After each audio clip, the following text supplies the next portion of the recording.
नमस्कार दोस्तों, मैं सरस्वती ढालिया फाजिल्का पंजाब से आपके अपने ही चैनल सरस्वतीज़ गार्डन में आपका हार्दिक स्वागत करती हूँ।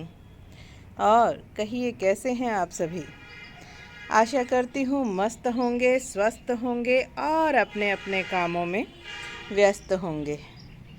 तो पहले देखिए ये सबसे प्यारा फूल, ये फूल है आइस प्लांट का, बहुत ही मेहनत के बाद खिला है और है ये प्यारा सा डेज़ी, बहुत ही प्यारा, बहुत ही सुंदर।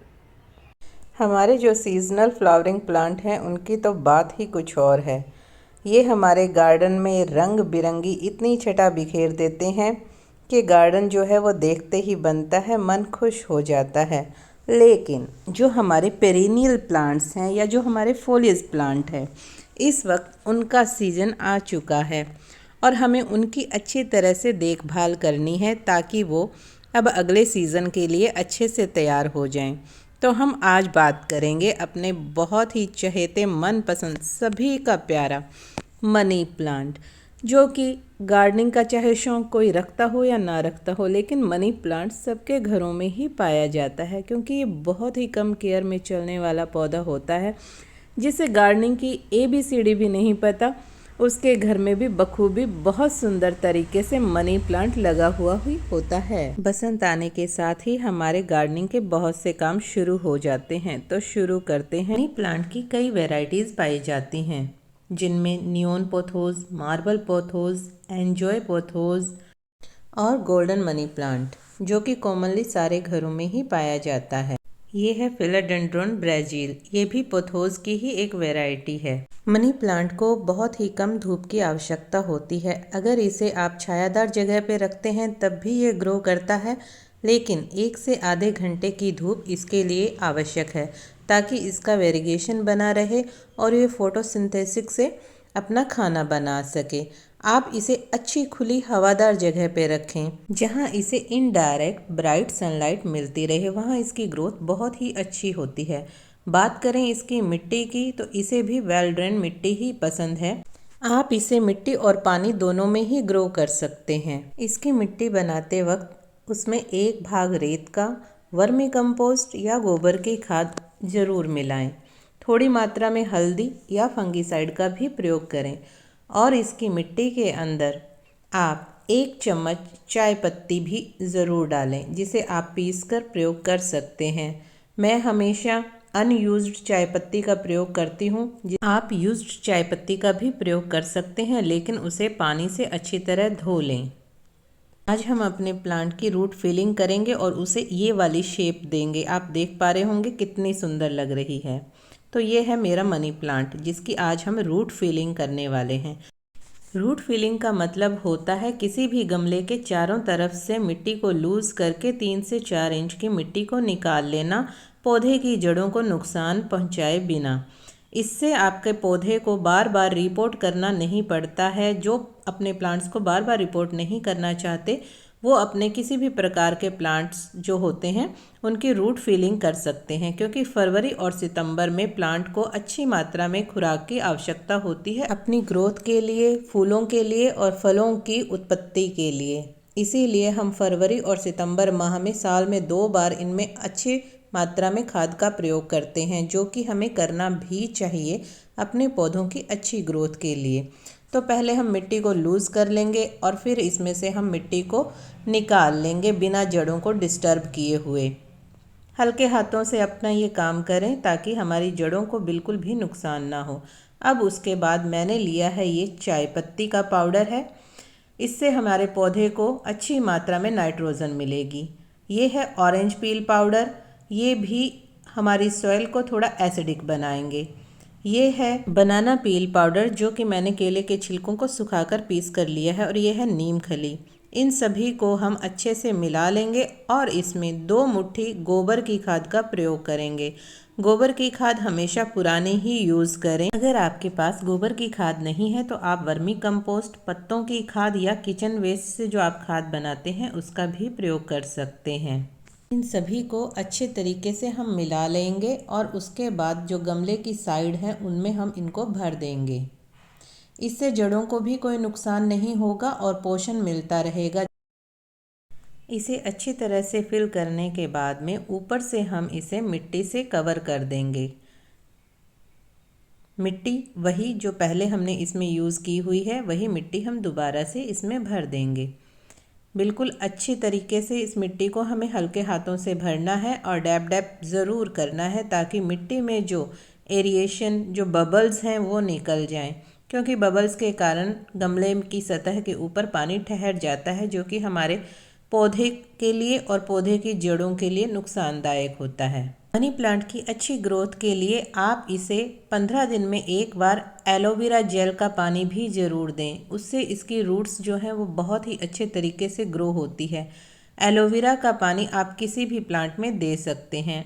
अब हम अपने प्लांट में अच्छे से पानी दे देंगे। पहली बार जब पौधे को पानी दें तो पूरा अच्छे तरीके से भर के पानी दें कि पानी ड्रेनेज होल से बाहर निकल जाए। उसके बाद दोबारा पानी तभी दें जब मिट्टी ऊपर से अच्छी तरह से सूख जाए। अब हम प्लांट को शेप देंगे, उसके लिए हमने ये सिल्वर वायर यूज़ की है। आपके पास अगर बांस वाली पतली स्टिक्स हैं जिन्हें हम गोल कर सकते हैं, आप उनका भी यूज़ कर सकते हैं। अगर आपके पास रिंग है कोई तो आप उसका भी यूज़ कर सकते हैं। हम इसको अच्छी तरह से ऐसे, मैंने इसके नीचे वाली साइड में जो है इसको खड़ा रखने के लिए, सपोर्ट देने के लिए इसको इसी तरीके से क्रॉस करके रखा है, ताकि ये मिट्टी में अच्छे से दब जाए। अगर हम इसे गोल भी लगाते हैं तब भी ये लग जाता है, लेकिन अगर नीचे हम इसका स्टैंड बना देते हैं तो वो मिट्टी में आराम से स्टिक हो जाता है और मिट्टी से निकल नहीं पाता है। इसलिए हम इसे ऐसे ही शेप देंगे। आप इसके अंदर रिंग, लकड़ी का रिंग हो या लोहे का रिंग हो, उसको भी आप यूज़ कर सकते हैं। अभी मेरा मनी प्लांट छोटा है, लेकिन महीने भर में, 2 महीने भर में ही इसकी अच्छी ग्रोथ हो जाएगी और ये पूरे रिंग को कवर कर लेगा। ये है यू पिन, या जिसे हम बॉबी पिन्स कहते हैं, बालों में लगाने के काम में आती है। इन्हें हम इसके साथ यूज़ करेंगे। इससे क्या होगा कि इसका जो रिंग है वो इसमें अच्छी तरह से बैठ जाएगा और निकलेगा नहीं। इसको आप इस सिल्वर वायर से भी यू शेप दे सकते हैं और उससे भी इसे स्टिक कर सकते हैं। वास्तु के हिसाब से भी मनी प्लांट को बहुत ही शुभ माना जाता है।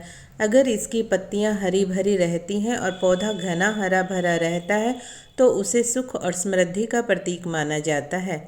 मनी प्लांट को हमेशा ऊपर की तरफ बढ़ते हुए दिशा में ही लगाया जाता है, जिससे कि तरक्की और उन्नति का प्रतीक माना जाता है।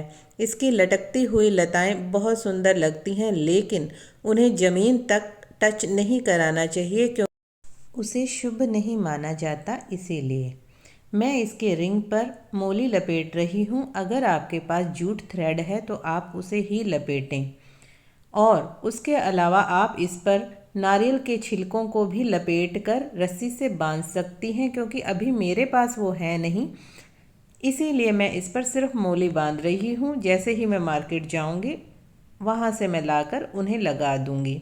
ये मैंने सिर्फ एक आइडिया आपके लिए शेयर किया है। इसके ऊपर आपकी जैसी इच्छा हो वैसे ही आप इसे लुक दे सकते हैं।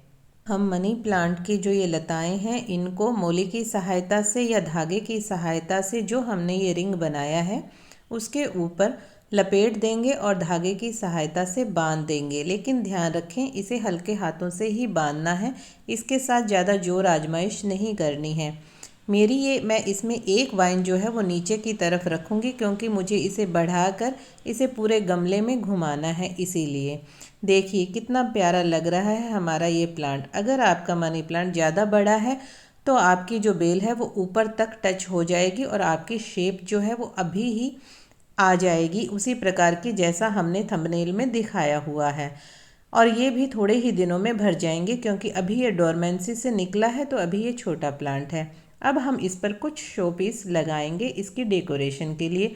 मेरे पास ये कुछ समय से रखा हुआ झूला है जिसे मैंने तैयार किया है। ये मैं इस पर अटैच कर रही हूँ, जो कि देखने में बहुत ही सुंदर लग रहा है। अब हम इसमें कुछ डेकोरेटिव पेबल्स रखेंगे। ये रंगीन और एक ही कलर में, यानी कि कई तरीके के मिल जाते हैं, हमें ये नर्सरी से मिल जाते हैं या हम मार्केट से लाकर घर में भी कलर कर सकते हैं। इनको लगाने से हमारे प्लांट की डेकोरेशन में 4 चांद लग जाते हैं। जहाँ भी इसे रखा जाएगा वो हमारा कॉर्नर या वो जगह बहुत ही ज़्यादा इन्हेंस होगी। लेकिन हमेशा ध्यान रखें कि जब भी आप ये पत्थर लगाएं, इसकी मिट्टी को पहले थोड़ा सुखा लें, क्योंकि इससे फंगस लगने का थोड़ा डर रहता है। तो आप इन पत्थरों को या इस पे जो भी हम डेकोरेटिव आइटम लगाएंगे उन्हें कुछ समय के लिए लगा कर रखें और कुछ समय बाद उन्हें हटा दिया करें, ताकि हमारे पौधे में फंगस ना लगे। दोस्तों, ज़िंदगी में खुश रहना है तो एक नियम ज़रूर बनाएं। हमारी वजह से किसी एक व्यक्ति के चेहरे पर खुशी ज़रूर लाएं। कहते हैं कि खुशियां बांटने से बढ़ती हैं और दुख बांटने से कम होते हैं। इसीलिए कहते हैं कि जो बांटते हैं वही हमें मिलता है। तो क्यों ना हम अपनी बातों में दुआओं को बांटें, हंसी को बांटें, मुस्कुराहटों को बांटें। तो दोस्तों, कैसी लगी आज आपको मेरी ये छोटी सी जानकारी? आशा करती हूँ पसंद आई होगी। अगर जानकारी ज़रा भी पसंद आई है तो प्लीज़ लाइक, शेयर और subscribe my channel. Thanks for watching.